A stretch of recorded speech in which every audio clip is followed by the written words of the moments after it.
کیا پاکستان اور انڈیا کی کبھی صلح ہو سکتی؟ And the second question is that کہ کیا ہم سیکیورٹی اسٹیٹ سے واپس پراسپرس اسٹیٹ اور ڈیولپنگ نیشن اور ہمارا کوئی ماڈل ڈفرینٹ ہوگا یا ہم اسی میں رہیں گے؟ اور اسی کے ساتھ جوڑ لیں ایک اور چیز، کہتے ہیں democracy is the best revenge, جمہوریت بہترین انتقام.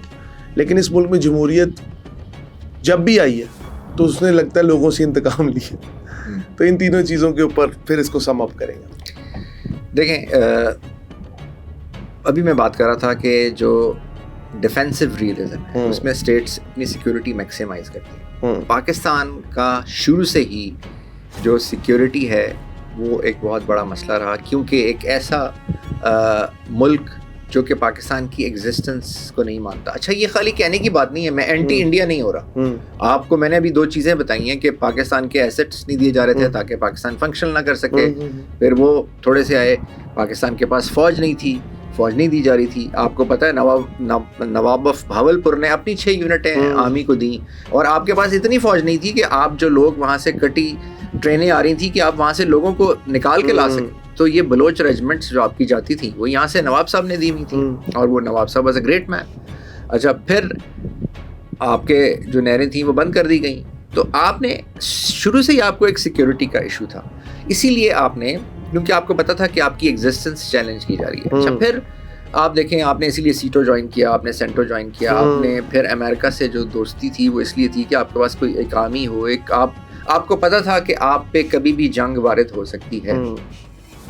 آپ نے کوشش ضرور کی کہ آپ اچھے ہمسائے کی طرح رہ لیں، لیکن آپ کو شروع میں بتا دیا، آپ کو یہ سمجھ آ گئی کہ یہ بہت مشکل ہے. جب بھی موقع ملے گا آپ کے اوپر کچھ نہ کچھ جو ہے نا انفنشڈ ایجنڈا آپ کو سمجھا جائے گا، اور آپ کو چاہے وہ ماں بھارت کا کنسیپٹ ہو. کیونکہ دیکھیں 2023 میں 23 یا 22 میں شاید مکس کر رہا ہوں، جو سورکر ہے ان کی کتاب دی اسینشلز آف ہندوتا آ گئی، اور ہندوتوا، اور اس دی ایسنشلز آف ہندوتوا کے اندر کلیئر تھا کہ یہ جو دھرتی ہے یہ ڈیوائڈ نہیں ہو سکتی، اٹ از انڈیویزبل، اور یہ ایک دھرتی ماتا ہے. ایون انہوں نے تو پوری مووی بنا دی سورکر کی لائف پہ پورا، اب بنائیے نا.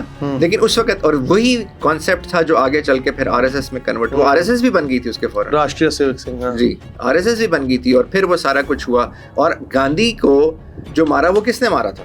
نتھورام گوڈسے. اور وہ کس کا تعلق کس سے تھا؟ آر ایس ایس سے تھا.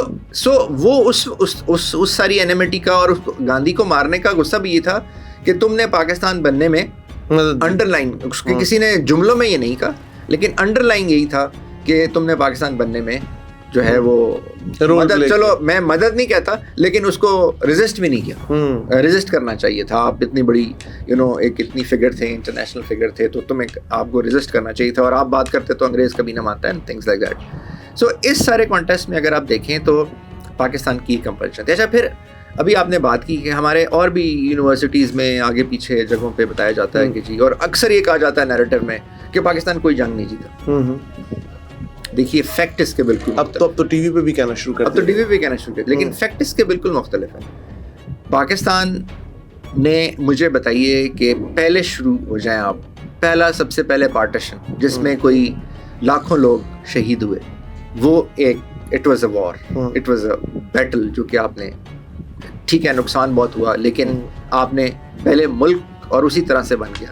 پھر آپ دیکھیں آپ کا ناردرن ایریا گلگت بلتستان، وہ کس نے آزاد کرایا؟ خود آزاد کرایا. اور ڈوگرا سے اتنی بڑی آرمی تھی وہاں پہ اکراس بیٹھی ہوئی، آپ کے جو چلاس اور جو ہے استور، اس کے اکراس اگر آپ جائیں تو انڈین آرمی بیٹھی ہوئی تھی، لیکن وہاں کے لوکل لوگوں نے وہ سارا کرایا. پھر آپ کشمیر کا جو پورشن ہے وہ دیکھیے. اچھا، پھر 65 کی وار میں کہا جاتا ہے جی کہ پاکستان نے پہلے گرینڈ سلیم اور وہ جو آپریشنز لانچ کیے جبرالٹر، تو ان کی وجہ سے. لیکن آپ ہسٹری اٹھا کے یہ کیوں نہیں پڑھتے کہ مارچ میں وہاں پہ انڈیا نے کنسنٹریشن شروع کر دی تھی ٹروپس کی، اور مارچ کے اندر جو انڈین کشمیر ہے، انڈین ہیلڈ کشمیر، وہاں پہ پوری پلاننگ ہو رہی تھی کہ جب بھی کوئی موقع ملے تو ادھر سے کچھ انویژن کی جائے. اس کے جواب میں جب وہ انٹیلیجنس رپورٹس آئیں اور وہ سارا کچھ آیا تو وہ پروبن کرنے کے لیے اور پھر اس کو کاؤنٹر کرنے کے لیے وہ ایک ساری چیزیں ہوئیں. اچھا، پھر اور ایک اور چیز 65 کی وار میں آپ نے انڈیا کا 1500 اسکوائر کلومیٹر سے زیادہ لے. لوگ اس کو بھی چیلنج کریں گے کہ نہیں جی میں ایسی بات کر رہا ہوں. there are photographic evidence, Khemkaran sector and all that. Khemkaran sector آپ ساؤتھ میں دیکھ لیجیے, آپ سندھ کی طرف دیکھیں, اور پاکستان کا کوئی 155 کلومیٹر. اچھا پھر دوسری بات ہے, چلیں آپ یہ اس کو بھی سائڈ پہ رکھتے ہیں, وہ جو لاہور فتح کرنے آئے تھے اور جو کہتے تھے کہ ہم شام کی چائے پتہ نہیں کہاں پہ پئیں گے, جم خانہ میں پئیں گے, اور مطلب فلانا گجرانوالا, رات کا کھانا گجرانوالا میں کھائیں گے اور اگلے دن کا ناشتہ پنڈی میں جا کے کریں گے, تو وہ کچھ نہیں کر سکے. تو پھر جنگ کون جیتا؟ جنگ تو آبجیکٹیو سے ہوتی ہے نا, آبجیکٹیو تو آپ ایک بھی حاصل نہیں کر سکے. پھر 71 کی وار جو تھی وہ وار نہیں تھی, اس کے باوجود اب اکاؤنٹس آ رہے ہیں کہ کس طرح ہمارے لوگ وہاں پہ بہادری سے لڑے. وہ ایک بہت ہی اگارتھلا کانسپریسی سے شروع ہو کے آپ 60s میں دیکھیں کس طریقے سے وہاں پہ موبلائزیشن کی گئی, لوگوں کو جو ہے وہ ینگسٹرز کو یونیورسٹیز مکتی بانی ان کے تھرو گمراہ کیا گیا, سارا چیزیں جملے اس طرح کے بنائے گئے, اس طرح کے کوائن کیے گئے کہ اسلام آباد سے مجھے فلانی چیز کی وہ آتی ہے, لاہور سے مجھے فلانی چیز کی وہ آتی ہے, جو ابھی خدا نہ خواستہ اللہ نہ کرے بلوچستان میں بھی کرنے کی کوشش کی جا رہی ہے. اور پھر اس کے بعد آپ کارگل دیکھ لیجئے, آپ سیاچن دیکھ لیجئے. سیاچن پہ انڈین آرمی پوری اوپر بیٹھی ہوئی ہے, بہت ہائٹ پہ ہے, جہاں سے وہ ڈک شوٹ کر سکتے ہیں, نیچے فائر کر سکتے ہیں.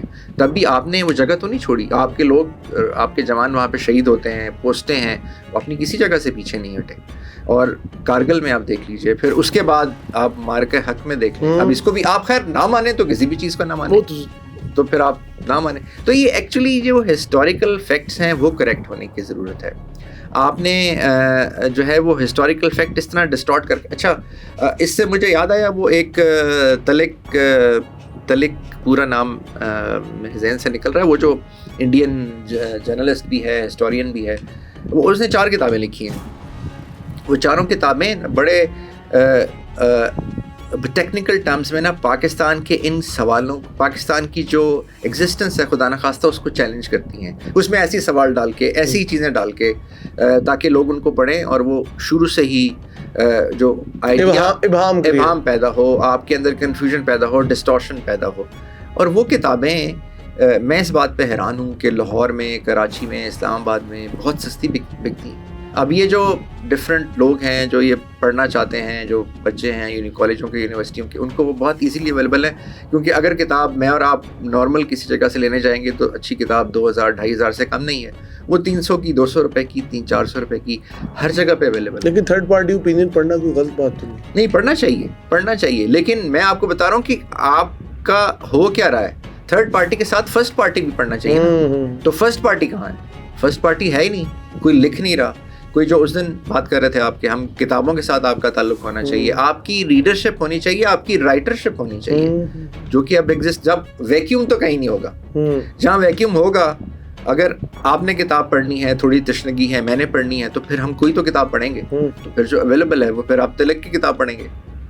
تو جب تلک کی کتاب پڑھیں گے تو پھر یہی ساری چیزیں جو ہیں وہ سامنے آئیں گی. کیا پاکستان کا ڈیلیما یہ نہیں ہے کہ ہم نے جوتوں کو شیلف میں اور کتابوں کو تھڑوں پہ بیچنا شروع کر دی؟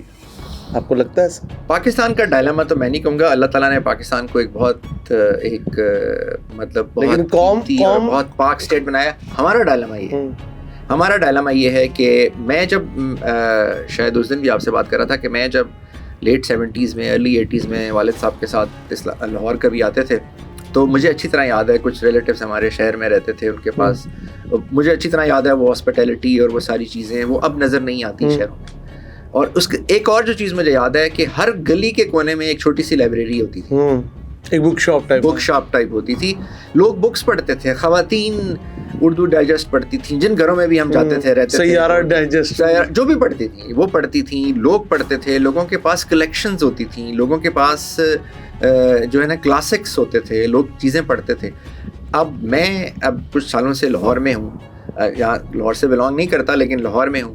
اب مجھے تو سوائے 2-3 بڑی بڑی کتابوں کے جو کہ معذرت کے ساتھ ایلیٹس کے لیے ہیں, مجھے تو کہیں پہ کچھ اس طرح کی چیز نظر نہیں آتی. ٹھیک ہے, اسٹیٹ کے کچھ فنکشن میں کچھ لائبریریز ہیں, بہت بڑی لائبریری ہیں, یہاں کی لائبریری بہت اچھی ہے, لیکن وہ جو کانسیپٹ تھا نا گلی کے اندر, گھر کے اندر, وہ کتاب کا ختم ہو گیا. تو کتاب کے ساتھ جو دوستی ہے, جب آپ کے ساتھ کتاب ہوگی, کتاب یہاں پہ چھپ رہی ہوگی. آپ مجھے بتائیں کہ میں ادھر ایک پبلیکیشن ہاؤس والے ہیں, ہم سے ویسے ہی بات کر رہا تھا, ان کا ایک بہت اچھا انسٹیٹیوٹ بھی ہے, تو وہ بتا رہے تھے کہ ان کا پارٹیشن سے پہلے کا لاہور میں پبلیکیشن, تو لاہور میں جو پبلیکیشن ہاؤس تھے ان میں کچھ پتہ نہیں, مجھے بتا رہے تھے 700% کے پتہ نہیں کتنے 100% ڈکریز آ گئے پارٹیشن سے, اور آج یعنی اگر پارٹیشن میں وہ 100 تھے تو اب وہ 10 بھی مشکل سے ایگزسٹ کر رہے ہیں. اور اس وقت بھی جو مین پبلیکیشنز تھی وہ ہندوؤں کے پاس تھی. جی, ہندوؤں کے پاس تھی, تو اب نہیں تھا. اب وہی سارا سینٹر شفٹ کر گیا ہے دلی میں, وہی سارا سینٹر شفٹ کر گیا ہے بامبے میں, وہاں پہ پبلیکیشن ہاؤس ہیں, بلکہ پوری دنیا کے پبلیکیشن ہاؤسز آ رہے ہیں. لاہور کے اندر انارکلی, پرانی انارکلی میں ایک پبلیکیشن ہاؤس ہے ہندوؤں کے دور کا. اب اوپر تو اس کی پرانی تحریر ہے, نیچے جوتوں کی دکان ہے. ہم نے کتاب کو جوتے سے انٹرسٹنگ ریلیٹ کر دی. تو اب دیکھیں یہ سارا کچھ اسی لیے قوم کا, اس لیے دیکھیں ام الکتاب جو ہے وہ قرآن مجید, بے شک, اور جو ہر کتاب ہے جو کہ مطلب ٹھیک سینس میں لکھی جائے, جو سبجیکٹ پہ بیسڈ ہو, نان فکشن ہو, وہ ایکچولی آپ کو آگہی دیتی ہے, آگہی کی طرف لے کے جاتی ہے. اور یہ ہمارا جو تعلق ہے وہ بہت کم. اور میں آپ کو ایک اور مزے کی بات بتاؤں, آنے والے ٹائم میں 2027 کے بعد جو بکس ہیں ان کی قدر لوگوں کو آئے گی, کیونکہ بکس دنیا سے ختم ہو جائیں گی. اب جس دور کی طرف جا رہے ہیں نا, یہ کاؤنٹر فیکچوئل دور ہے.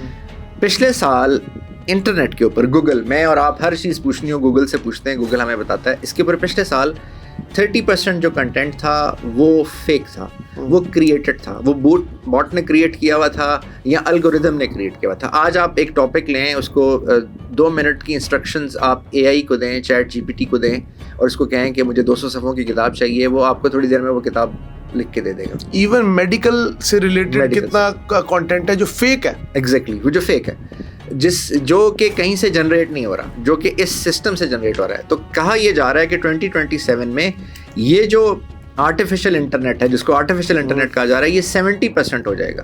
جب یہ 70% ہو جائے گا تو یہ جو نالج ہے, جو ایکچوئل نالج ہے, وہ اٹھ جائے گا. جو بات کی جاتی تھی نا جی کہ یہ جو قیامت کے قریب ہوگا تو علم اٹھا لیا جائے گا, وہ اب سمجھ آتی ہے. اور اب یہ باہر لوگوں کو کہہ رہے ہیں کہ آپ کے پاس جو بکس ہیں وہ ان کو آپ سنبھال کے رکھیں, کیونکہ یہ بکس اس وقت ان کی باہر کاپیز کر کے, because to feed this system, to feed the data centres, to feed this algorithm and Google, ان بکس کو لیا جا رہا ہے, ان کو اسکین کیا جا رہا ہے, اور ان کی کاپیز کو ڈسٹرائے کیا جا رہا ہے. اللہ, تو آپ کے پاس بکس نہیں ہوں گی, یا ہوں گی بھی تو بہت بہت مہنگی ہو جائیں گی, کیونکہ آنے والے ٹائم میں جو کلائمیٹ کی بات ہو رہی ہے وہ پھر کاغذ کی ویلیو بہت بڑھ جائے گی. تو ایک کمپلیکس سچویشن ویسے ہی آ رہی ہے. تو میں سمجھتا ہوں یہ سال ہیں کتابیں پڑھنے کے, بچانے کے, اور اپنے پاس کلیکشن رکھنے. جس کے پاس کلیکشن ہوگی 2027 کے بعد یا 2030 کے بعد لوگ اس کو دیکھنے آئیں گے انشاءاللہ.